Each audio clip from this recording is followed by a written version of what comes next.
Shalom, everybody, and Chodesh Tov, Shavua Tov.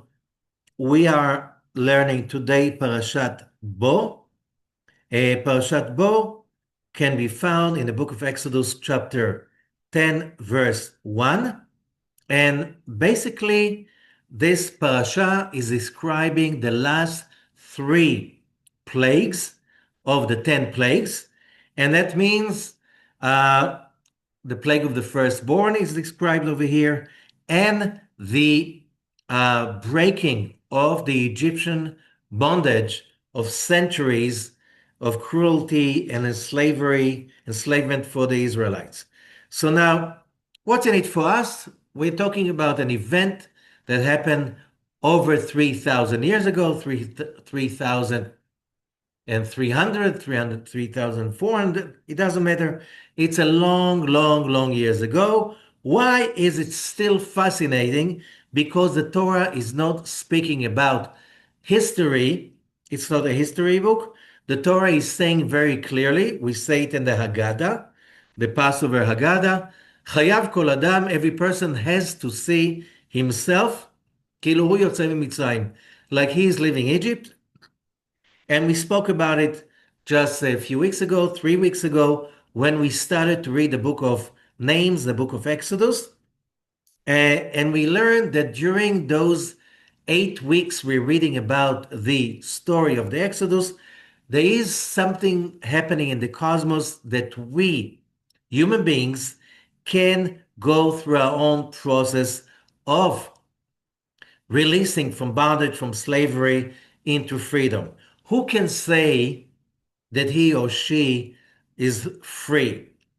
If we don't have addiction to the internet or to sugar or to white flour or to, shopping and what people say about us, we all have addictions to alcohol or to drugs or to all kinds of stuff.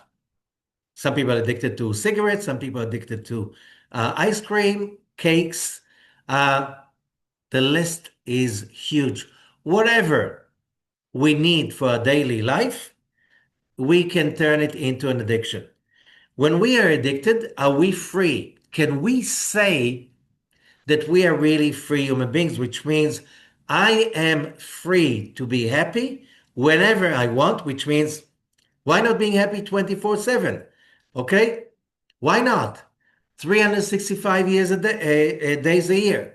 Why can't we just be happy whenever we feel like? Why do I need to depend on all kinds of accessories to be happy? Accessories could be materials, uh, all kinds of other things that people make. Do I have to wait for the happiness to come down? Do I have to wait for my freedom to come down? Or do I have just to look who's to blame? Which the moment we are blaming somebody, and that moment we acknowledge literally that we are somebody else's slaves. And that's idol worshiping. Because the moment I'm saying that my happiness is in the hands of somebody else, this is real addiction. This is real slavery.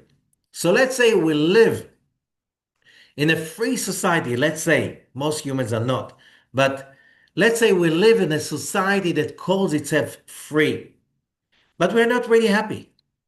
We're really busy complaining and blaming, and we're good at it. Are we really happy? Are we really free? And the answer is no. No, if you're waiting for something to happen, to be happy, if you're waiting for somebody to do something or not to do something, or to stop doing something to be happy, you're not free because your happiness is in somebody else's hands or depends on something else. That's not freedom. We have over here the ultimate journey from slavery to freedom that changed the history, not just of the Israelite nation, it changed the history of the whole planet. Till today, over 3,000 years later, the Israelites, or what we call them today, Jews, somehow are in the focal point of the issue of being free or not being free. So let us try to understand what is the Torah telling us, what are the conditions, what do we need to do as a person, individual human being, each one of us, or as a society, in order to achieve that precious idea that is called freedom. But before, why freedom is so precious? Why freedom is considered to be the most precious asset of every human being? And the answer is very simple. We go to Genesis chapter 1, and already in the beginning, it is said really clearly when the Creator created the universe, and there was a night, there was a day, one day. And when we look at it from a spiritual point of view in Jewish theology, especially the Kabbalistic aspect of that, which means the internal, more spiritual dimension, the moment you say one day, there's no second or third or fourth or fifth. There are no others. It's one. He is one, and there's no other. The oneness of the creation as a one, that everything is there, which means there's no other, it means everything is included. And that means the Creator was there. His bliss was already emanating to every corner of the creation that was created. However, there were no corners because everything was one. And that is being called in the Zohar, Nekudat Ein Sof, the point of the infinite. Today, in modern science, the last just a little bit less than 200 years ago, science realized that the whole world started from an one infinite point that has no beginning, no end, no size, no dimensions, but it included the whole universe in a point without any dimensions. Okay, confused? Of course you should be confused because our human brain can perceive only, as we spoke in the previous few weeks, only something that has boundaries and definitions. The moment we're talking about infinite reality, that is one point, that is basically the only way to describe infinite is by one point, because the moment it's bigger than a point, then you have definition. The definition between the point on the right and the point in the left. If you have now something a little bit bigger than a point, it has to be 2 points, right? So there is a definition. You want to talk about the infinite? Only one point can describe it. A point that is above time, that has no width and no height and no depth, which means that's a point. Very hard to perceive, but if we are there, the light of the Creator expanded at that point and filled up all the desires of all souls that are in potential, included at that one point. And when it filled us up, it imprinted its own self in us, which means, as is being said later on in chapter 1 in Genesis, we were created in the image of God, which means we have that image of the Creator within us, and therefore we can stand to be dependent. We can stand to obey, to be submitted to something or somebody. We can't stand to be passive. We want to be active, proactive. So, yes, someone can give you everything: light, power, pleasure. But if you're not creating it on your own, it's never really yours. And therefore, the infinite had to break down into this finite reality that we know with our senses, that has past, and present, and future definitions, that has width and height and length definitions. All of these definitions broke the infinite. So now there is a dimension. There's also a dimension in which chaos can be everywhere. And when we create light out of darkness, happiness out of misery, we become the creators of our own destiny. And therefore, this world was created for us. And therefore, slavery was created because the highest level of divinity, godliness we can create is when we overthrow slavery and create really true freedom. The freedom to be divine, the freedom to be happy, the freedom to be enlightened in spite and because all of the limitations and disturbances, and especially all the sorrow, the pain, the confusion. Where can we do it? Only in a reality that is full of confusion and darkness. And therefore, we are in this physical realm in order for us to bring in the divinity, the godliness into that physical realm and feel that we created it on our own. So the epitome of that is the Exodus. Now, let's think about it.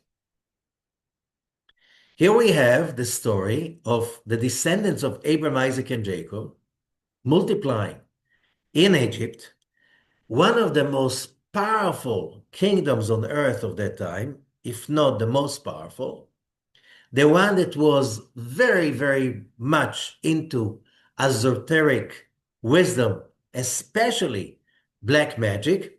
And we can find that in today's archaeological research. In ancient Egypt, the whole culture and civilization was around power, controlling, forcing others, submitting others.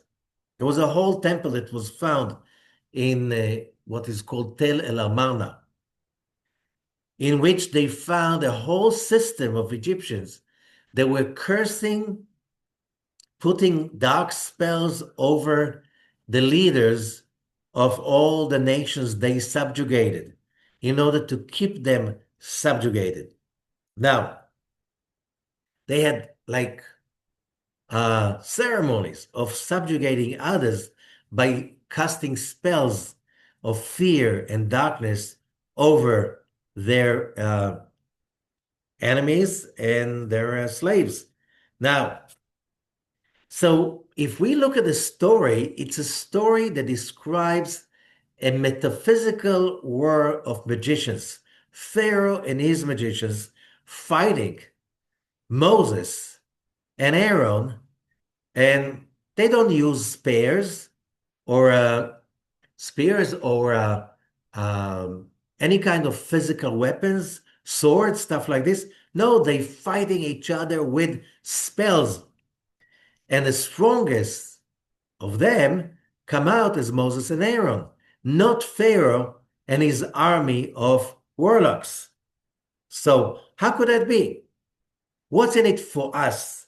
And that's what's important for us. So let us try and see what we have over here in the Zohar. The Zohar is saying something very important. That's the beginning, the opening of Parashat Bo.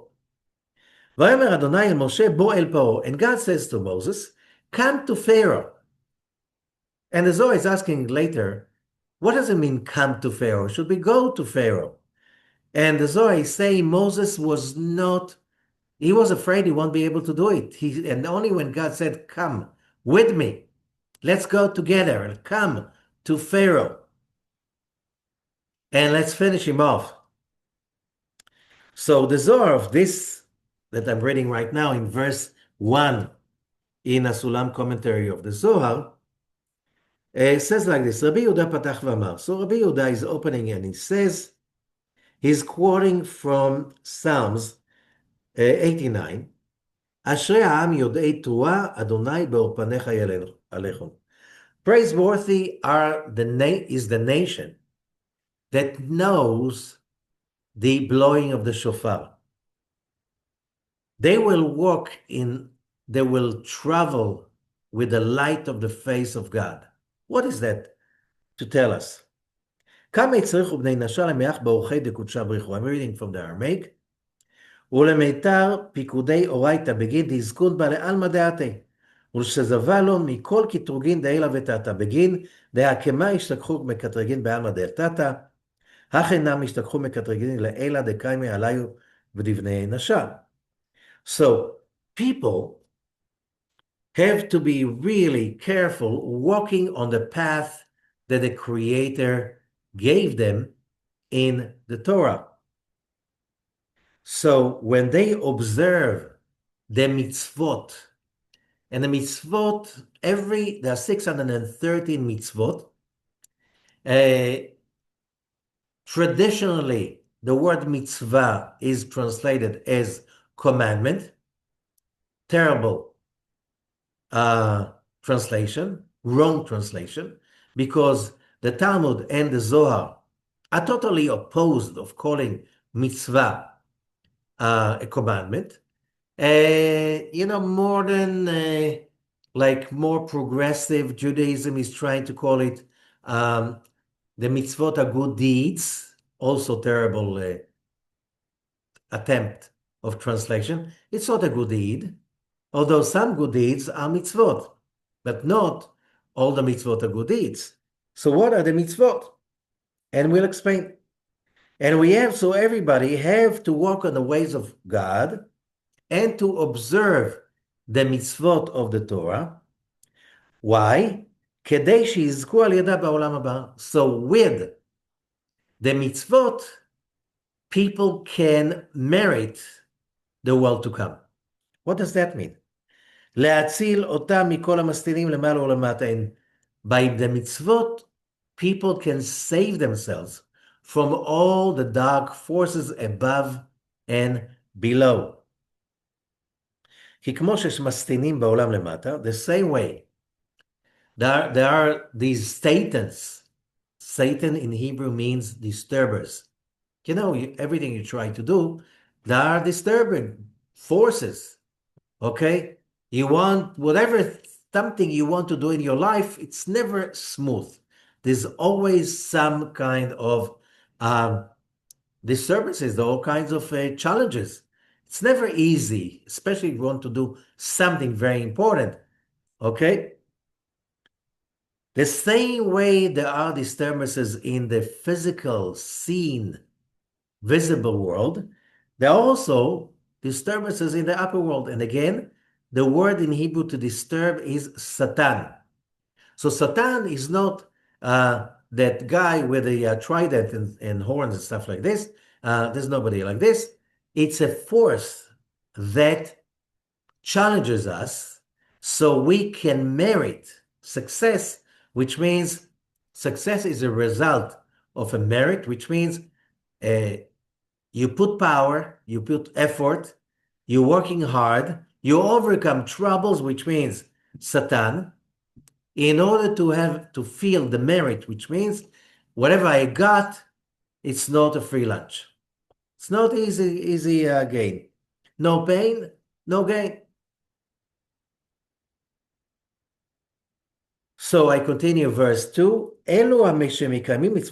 Those people who observe, follow the mitzvot of the Torah, and also they are honest, they walk on a straight road.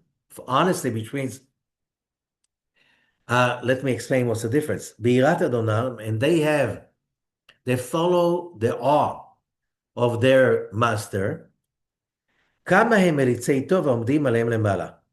Those people, they have a lot of guardian angels from above. And the Zohar is presenting over here a very important concept. That is in verse 3.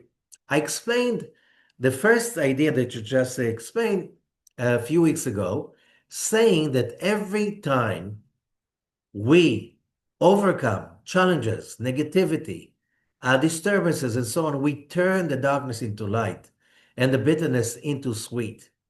And we use those disturbances in order to merit the victory, the freedom, the success Because we know nothing important can be achieved simply for free. You have to create your own success, your own fulfillment. Okay, so what are the mitzvot? The mitzvot, really, the word mitzvah is coming from the word sevet, which means to team. When we observe the mitzvot, then we do that because we use them as ways to team with the upper world, to team with the light of the Creator himself. So when we do that, every action like this, says the Zohar, creates a guardian angel. The more mitzvot we observe, that could be tefillin for men, that could be Shabbat, it could be lighting Shabbat candles, it could be charity, that could be forgiveness, loving other people as yourself. You know, the Torah is full 613 mitzvot, ways to connect to the spiritual, to team with godliness.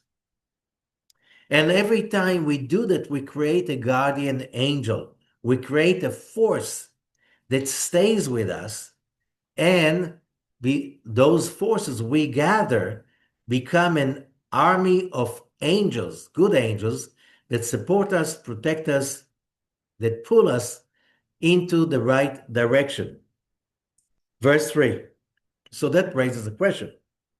Amar lo Rabbi Chia. So Rabbi Chia is answering Rabbi Yehuda, and he's saying, Im ken lama tzrichim kan malach sheyeh melitz al adam. Why do we need an angel, a guardian angel? הרי כתוב כי השם יהיה בכסלך ושמר רגליך מלכת. There's a verse in Psalm, and that verse says, no, I'm sorry, this is in Proverbs 3, and it says, God will be your protector, and he's going to guard your foot from any kind of a trouble or, to be caught in any kind of whatever, problem that you can fall into.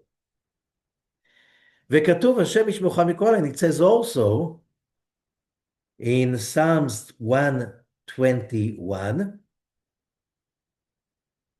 I'm sorry, yeah, Psalms 121, God is going to guard you from all evil. Okay? And that means that God sees whatever a person is doing in this world, good or evil, even if the person is hiding. And God says, if a person will be hiding, I won't be able to see him. This is Jeremiah 23. So why do we need an angel? If God can see everybody, why does he need angels? Why does he need our actions to create angels? Why do we need intermediates? Don't we say it's, monotheism means there's only one power, one force, and we all worship that, connect to that, pray to that God, and there's nothing but him. So Rabbi Yehuda is answering. That's verse 4. Hakol v'day can, you're right. God can see everything. אבל הרי כתוב וגאל עצמו ולבשרו וכתוב, I'll skip, there's a lot of stuff that I don't want to go into it right now to make the point, but the most important of them all is like this. Verse 7. When the actions of the nation of Israel are not proper, it makes it like all of these all of these angels, שרוצים לעמוד על אלו המעשים של ישראל, הם עומדים על השם, כי כשישראל עושים מעשים שאינם טובים, כביכול מחלישים כוח הקדוש ברוך הוא. So it looks like in the legend aspect, when you talk to people about godliness, usually you need legends. It's not that there's a throne and there's a God, like a big God with a long beard sitting on the throne and the angels are around him. That's for kids. But we're not kids. Even kids won't buy it today. Maybe little ones, really tiny ones, the ones who still believe in fairy tales and stuff like this. Okay? But it doesn't exist. So what is the story? And he's saying when the people down below in this physical dimension, when the people in this physical dimension are not behaving properly, they make God's power weak. Can we change God's power? He's infinite. And the answer is yes. In our dimension, in our universe that our consciousness is captured in, the moment we stop, not just that we stop connecting to the infinite power of God by the mitzvot, we also make it worse by behaving in a very improper way. That is making God weak. We're weak. Can I change God? Of course not. But in my dimension, in my physical dimension, God seems to be weak. Not because he's weak, because we make it happen in this dimension, because this physical dimension, we are in control, which means whatever we wish for, that's what's going to happen. If we wish for evil, we will experience evil. Modern psychology did a lot of research about it, like billions of dollars were spent about it in the last at least, especially 25 years. And the answer is very clear. The pessimists are right. The lives of a pessimist is shorter, less happy, making less money, being more sick, living less life, So being pessimistic, you're right. But being optimistic, you're also right. You live longer, you're more healthy, you're more lucky, you're making more money.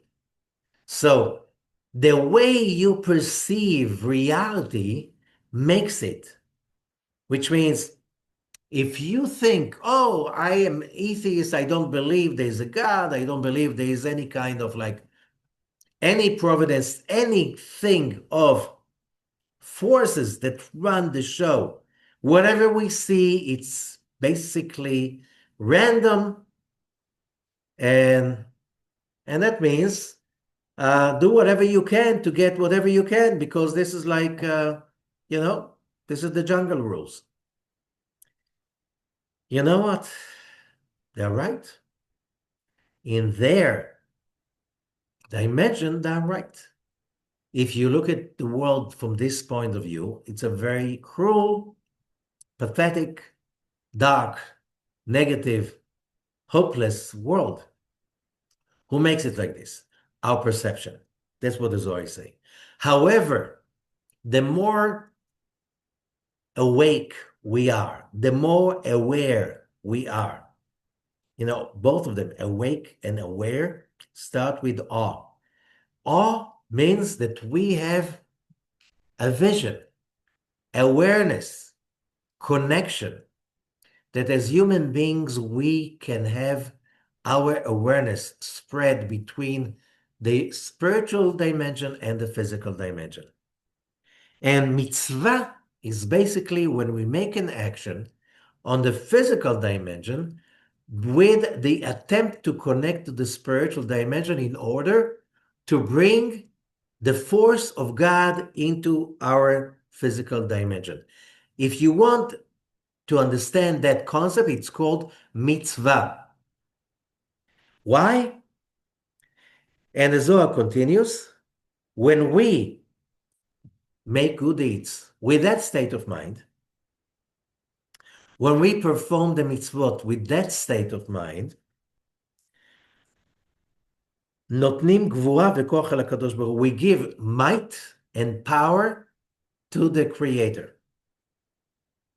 ועל זה כתוב תנו עוז לאלוקים. And there's a verse about it that looks in the beginning weird. You can find this verse in Psalms 68. Give power to God. Can I give power to God? Of course I can. Not in the infinite universe, but in my dimension.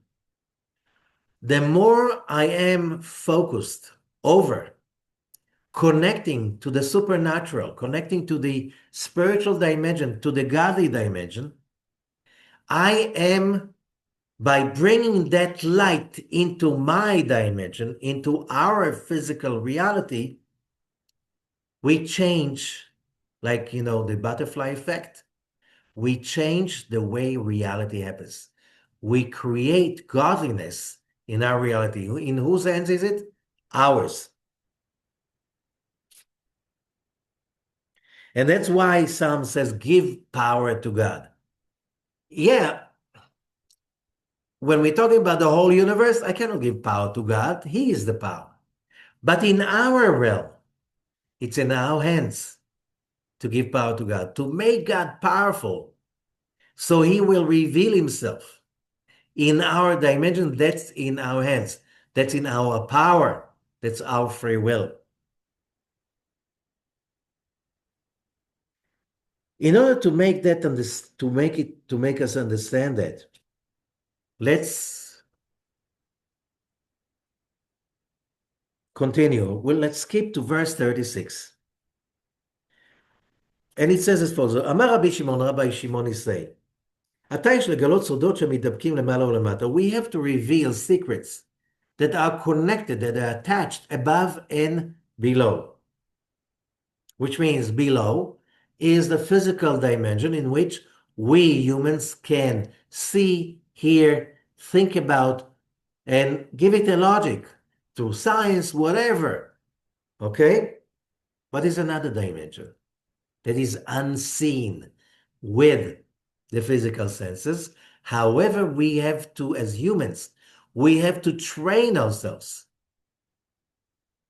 to be aware and connected to that dimension, and we need to use our consciousness to bring the forces of the Creator into the physical dimension. That's our main mission as human beings. מה כתוב? What does it say? The beginning of the parasha. בוא אל פרעה, come to Pharaoh. הלא לך אל פרעה היה צריך לומר, it should be said, go to Pharaoh. What does it mean, come to Pharaoh? הוא משיב אלא שהכניס אותו את משה חדרים לפנים חדרים. And the answer is that God gave Moses the access into very deep vaults of dimensions. אל תנין חזק אחד עליון, to connect to a very super force, divine force of a crocodile. Again, it's a symbol. It's a reptile. It's a snake. It's the power of negativity, which Pharaoh represented on the physical dimension. ומיהו? סוד התנים הגדול. That's the big crocodile. ומשה ירא מפניו, and Moses was afraid of him. Verse 37. ולא קרב אלו לאלו היורים שמדרגות שלו. And Moses was afraid with all the powers that Moses had at that time. He was afraid to face the great crocodile, Pharaoh, who was holding the main power of slavery of all of humanity. משום שראה אותו משתרש בשורשים עליונים, because Moses saw with his brilliance, he saw how that Pharaoh, that great crocodile, is connected to all the forces of evil in the upper worlds. Verse 38, כיוון שראה הקדוש ברוך הוא שמשה ירא, since the Creator saw that Moses is afraid, ושליחים אמונים אחרים למעלה לא יכלו לקרב אליו, and other angels could not fight that force of Pharaoh, אמר הקדוש ברוך הוא, הנני עליך פרעה מלך מצרים, התנים הגדול, הרובץ בתוך יאוריו. So God says, and that is described in Ezekiel 29, here I am,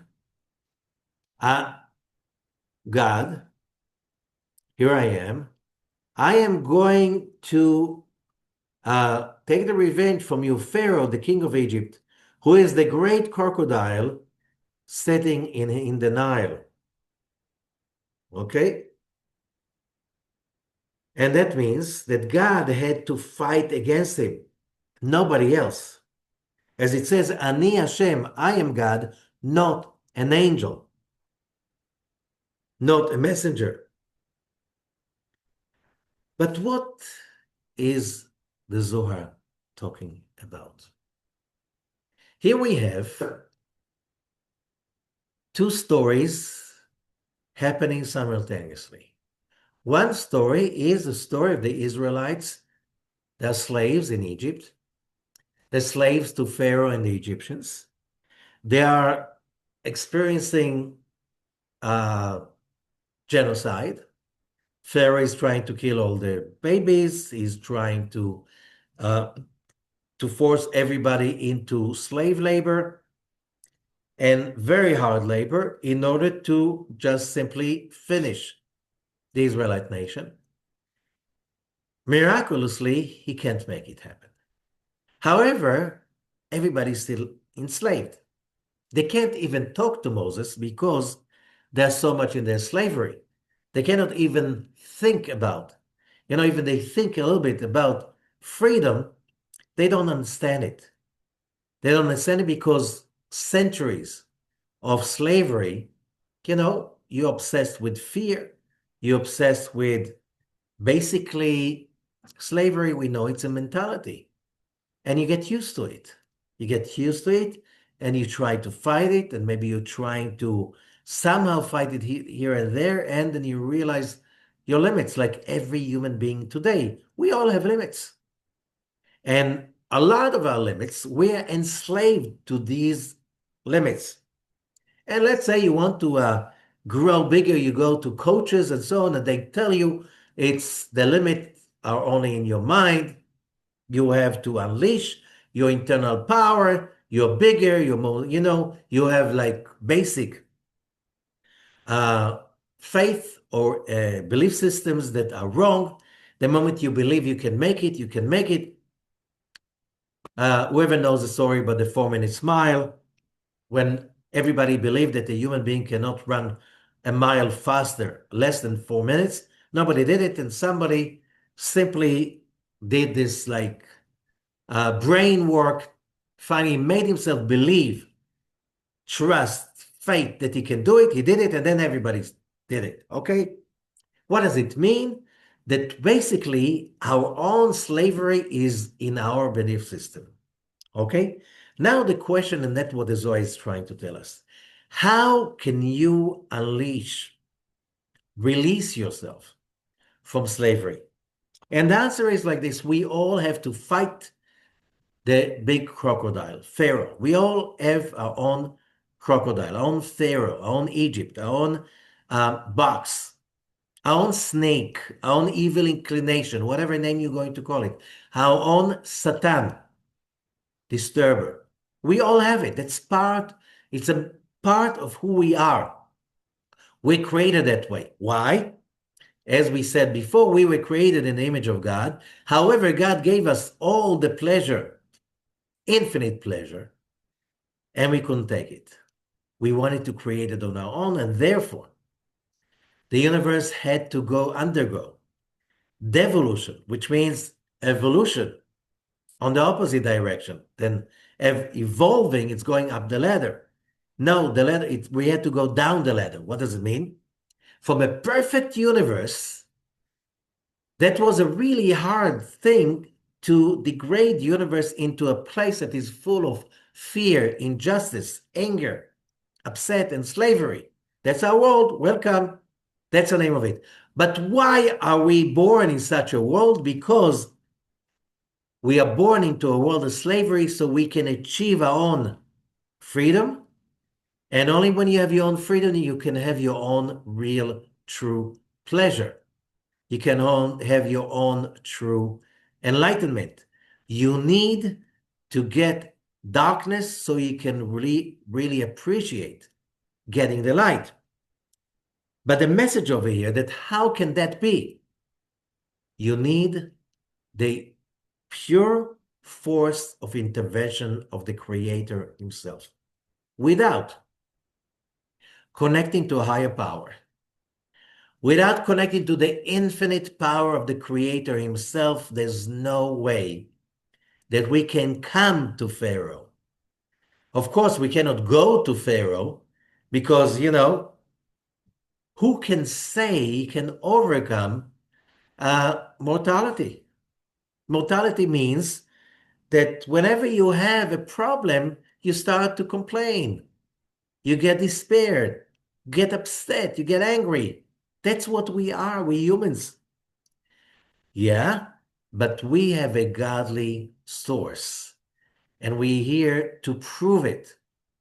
And that in our dimension, the godliness needs us in order for it to be revealed.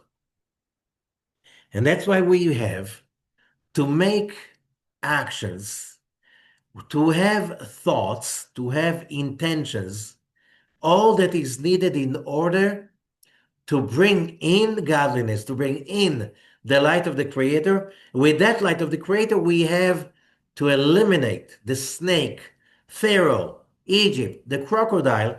Each one of us has his own Egypt daily to fight against.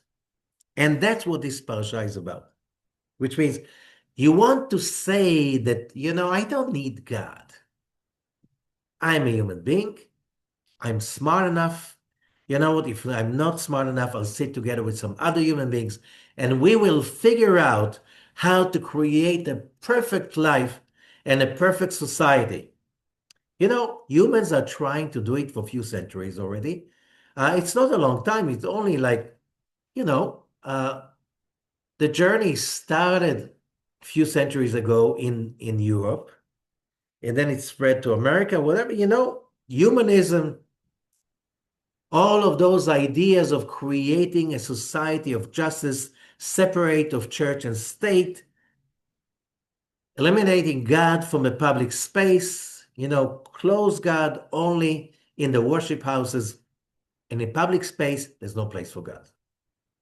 What's the result? In the beginning, it was somehow successful. Humanity evolved.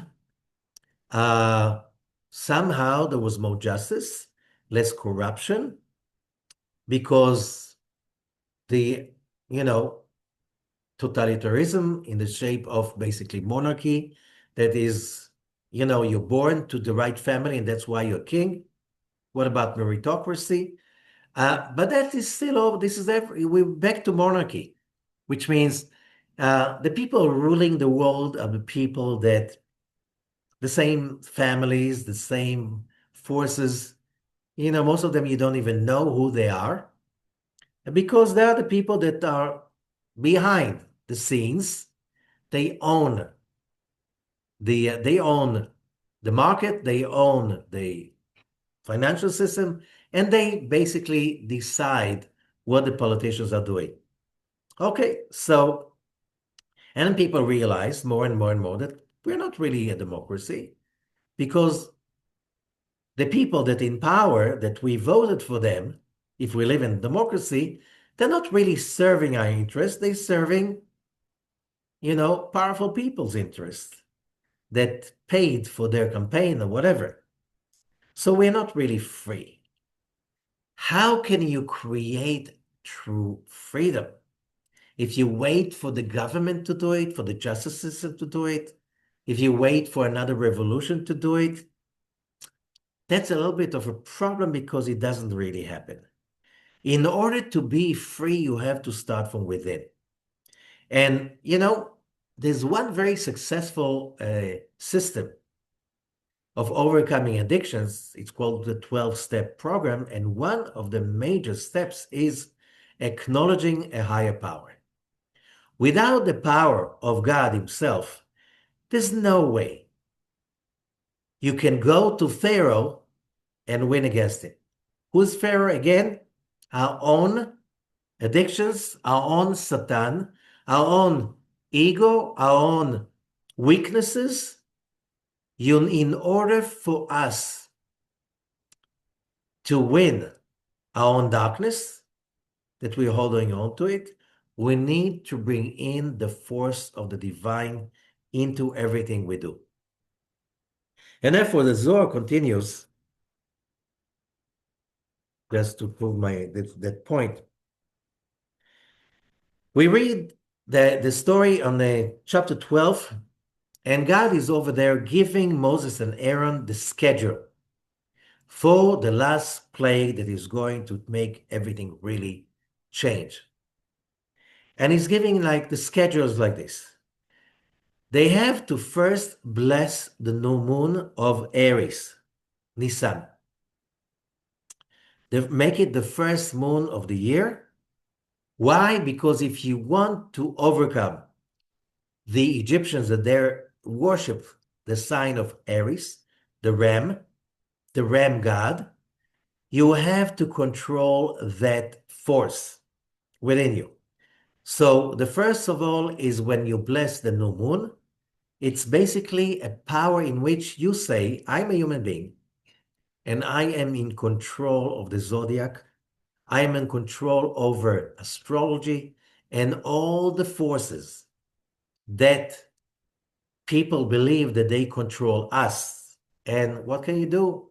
It says it's written down. Everything is prefigured already. Everything is written down. You are just following blindly your destiny, and there's nothing you can do. Just believe blindly in God, whatever God that your religion is talking about. No. You have consciously to change your belief system and come to that faith that connecting to the Almighty God will give you the power to overcome what's in the stars, what's written already, whatever is already your nature, whatever is everybody's nature. How do you do that? The blessing of the new moon is about connecting to the higher power, to the infinite, and saying, when I do that, I'm stronger than the stars, I'm stronger than destiny. Whatever destiny there is, I'm here to change it. And God is giving me the power to do it because he gave it to Abraham. From that moment on, we have the power to do it. And from that moment on, God is outsourcing because the moment we bless the new moon, and that moment, that's the beginning of a new zodiac sign. We don't have to wait for the sun to move in or out from the zodiac signs, which is a big argument. Where's the border between one sign and another? No, we don't argue. We determine the border our own selves. Okay? So in the Hebrew calendar, we humans, we determine when a new moon is starting. We determine when a holiday happens. Okay? It's ours to determine. That's the first thing. Then on the 10th day, we wait 10 days from the new moon, 10 days, 10 Sefirot. And on the 10th day, God is saying, now you should take, each household should take a ram, a young kid, or a lamb to a household, and then tie it up symbolically to tie the ram god of Egypt. We are in control. It's not controlling us anymore. And then on the twilight of the full moon, the night of Passover, you slaughter the lamb with the consciousness that we are really slaughtering that power of subjugation. We have the power to slaughter that. But here is the special words of the Zohar. Verse 74 in the Zohar of Parashat Bo. למדנו, we learned, אמר רבי יוסי said, ועבר השם לנגוף את מצרים, and God will come to plague Egypt. מקרא זה קשה. It's a hard verse to understand.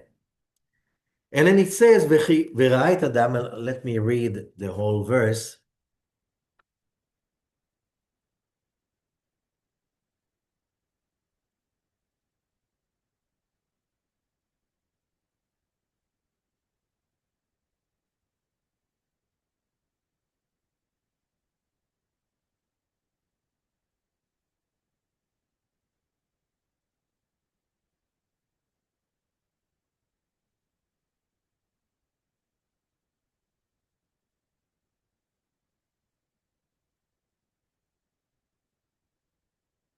Okay, chapter 12, verse 13, the Zohar relates to that verse. והיה אדם לכם לאות. You take the blood of the slaughtered lamb, okay. They mix it with the blood of the circumcision. They circumcised themselves also because they were not, most except for the Levites.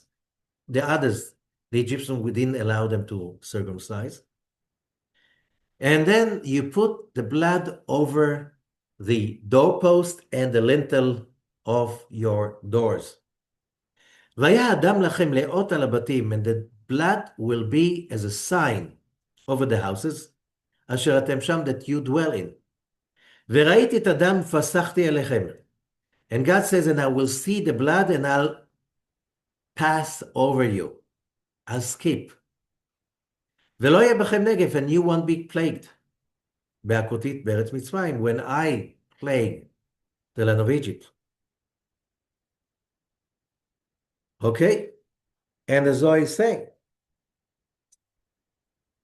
so God will skip the doors of the Israelites, which means, nishma shasa siman, you have to make a mark. למה ניתן? Why do you have to make a mark? לחוץ מפתח, outside the door. Why over the lintel and the doorpost? למה צריך זה? Why do we need all of that? הרי הכל גלוי לפני הקדוש ברוך הוא. Everything, God knows everything. וכתוב הוא גלי המקטע ומסתרתא, and it says clearly that God sees what's hidden and what's revealed. Why do you have to mark the households of the Israelites? Why God cannot tell the difference between an Israelite household and an Egyptian household?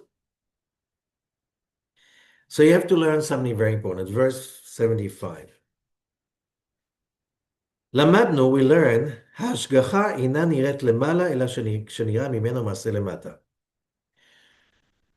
The protection cannot be seen above unless something is done for it below, in the physical dimension. וטרם שנעשה מעשה למטה, אין משגיחים להעניש. Before there's an action below, there's no punishment and there's no protection. Except from idol-worshipping passion and thoughts that is already drawing negativity and that creates, bad thoughts can really punish the person. Just simply having bad thoughts. It's a plague on itself. You don't need to do anything. You already feel horrible when you hate, when you have passion for idol-worshipping and so on.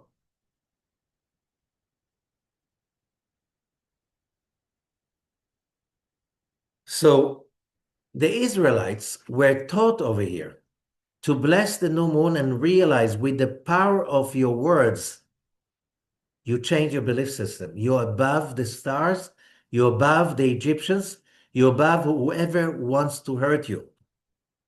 With the power of your words and your prayers, you change everything, because with the power of the prayer, you can invite God to dwell in this dimension and change this world to become better. Just saying positive words is not going to make it. You need to connect to the source of positivity. the Creator himself. And in verse 77 makes it more clear. למדנו כתוב ולקחתם אגודת אזוב, and it says you should take a bunch of hyssop, 3 branches of hyssop, ולטבעתם בדם אשר בסף, put it in the blood and mark the doorpost and the lintel. למה אגודת אזוב? Why hyssop? הוא משיב and answers כדי לבאר רוח חתומה מביניהם, to remove the impure spirit. Hyssop is very powerful. Whoever knows, hyssop, the plant, exactly around the time of Passover, hyssop, which is a very, very low, small plant, grows long branches, taken up, and you can use it. And they have the power to remove impurity. And where? In 3 places, the doorpost and the lintel, and the Zohar says, in the shape of the Hebrew letter, Hey. Now, if you know Hebrew, Hey is also a number, 5. That's where Chamsa came from the Hey on the doorpost of the Israelites in Egypt. That's why all Jewish Chamsas always had the letter Hey. It was first the letter Hey, then the symbol of 5 fingers, and that was where it started from. When? During the Exodus, some 33 centuries ago. Now, to make story short, that's also being explained in verse 82. We move to verse 83. וסוד הדבר, כן, שהיא למעלה באותה שעה ככה היו צריכים להראות למטה. The way it is above, they had to show it down below. עם רחמים רחמים, עם דין דין. And again, just to make it clear, when we perform a mitzvah, like, celebrating Passover on the night of the Seder, and we take the matzot, and we take the bitter herbs, and we have set the table and the plate of Passover, 3 matzot, 6 different dishes, and 1 big plate, and you get 10 different objects, 3 matzot, then you have the Zohar, and then you have the egg and the bitter herbs in the middle, and all of it. You look at the Haggadah, there are 10 different ingredients, 10 sefirot, 10 plagues. Okay? Every action, white magic, invites the power of God in. When we observe Shabbat, when we say the blessings over the wine, over any kind of other food, all of it is to draw the infinite power of the Creator into this dimension. Only when we do that, we get enough divine power to overcome our own Egypt. That's on Sundays and Mondays and Tuesdays and so on and so forth. That's on the 1st and the 2nd and the 3rd and the 5th month and so on and so forth. It's all about this. This is what the mitzvot are about. You want to experience true freedom. True freedom cannot be given. True liberty cannot be given. It has to be achieved. And the only way to start achieving it is, first of all, to draw godliness into your life. That's what the mitzvot are about. So when you give charity, when you help other people, when you observe the mitzvah of loving others as you love yourself, everything should be with that consciousness that by following the Torah, I'm doing it in order to order the light of the Creator into this dimension. And by this, I'm transforming this dimension from darkness, injustice, negativity, into freedom, into enlightenment, into justice and order and unity among people. That needs to bring the light of God in. It's not just for this time of the year. This time of the year, this is very powerful because whoever felt how tough was the last month of Capricorn, All of humanity is going through a very hard time right now. Why? Coming out from slavery to freedom, this is tough, getting out of your comfort zone. You're used to the slavery. And so you gave up fighting it. Now you're being forced out of your comfort zone in order to believe in one thing. I am entitled to my freedom. No one is going to give it to me. Nobody's going to give it to me on a silver plate. I'm going to achieve it by inviting the light of the Creator every moment of my life into this dimension. I have to train my brain, my mind, my heart to do it. That is a secret of redemption that humanity must go. We don't have so much time left. We cannot wait for somebody to say, oh, guys, you're free. I'm the Messiah and you're free already. And no more judgment and no more evil and no more atrocities. That's not going to happen. That's not going to happen. You have to connect to the God, one God of Abraham, Isaac, and Jacob, the infinite God that created the heaven and the earth. So you don't want to call him this way, call him another way. It's like the infinite God that created the heaven and the earth. And you have to invite him into every action of yours. That's called mitzvah. And when you do that, you'll have the power to redeem yourself from your own Egypt, from your own slavery. Blaming bad people is not going to help you. They're always bad people. There always will be. They're there as part of the mission, as part of the job. This is job description. But if we kill all the bad guys, will we be free? No, we won't be free. We'll always find somewhere else to blame and to us to take the shame. No, don't do that. It's not going to give you redemption. Redemption is starting within.